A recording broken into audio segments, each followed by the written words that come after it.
I've been a miner all my life. All my family before me. It is in our veins. My great-great-great-grandfather used to help with the tinning, so they say. That were back along hundreds of years ago, when they were still stream working above the ground. They moved streams and dug leaks to make the water run along the top of the hillside. And that water washed the rocks down.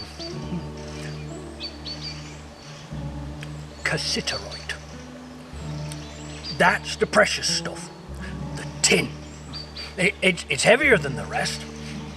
So as the water washed down the hillsides, so it separated out the good tin from the bad gubbins. And folk like my great-great-great-grandfather used to help them sort it out. When the rivers give tin no more, they started digging up the land. The farmers, to earn an extra penny, dug great scars in the side of the moor in search of the tin for they rich mine owners.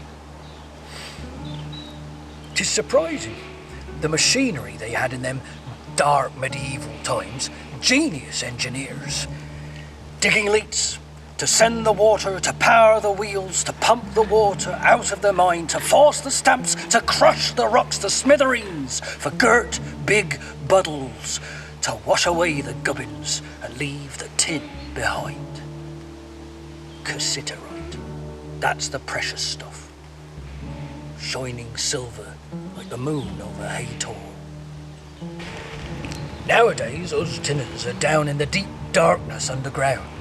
Oh, the air's bad down there. 'Tis back-breaking work. But it's much the same as it always was. Leets, wheels, stamps, buddles, and all the rest. You gotta hand it to those clever folk with their reading and their writing and their fancy signatures and that. When our work is done, the tin is taken off the moor for weighing and sorting. We have our own special rules given us by the king himself. A stannary parliament making stannary laws just for tin mining. Perish the thought that you break stannary law. Being imprisoned in Lidford jail is a fate worse than death.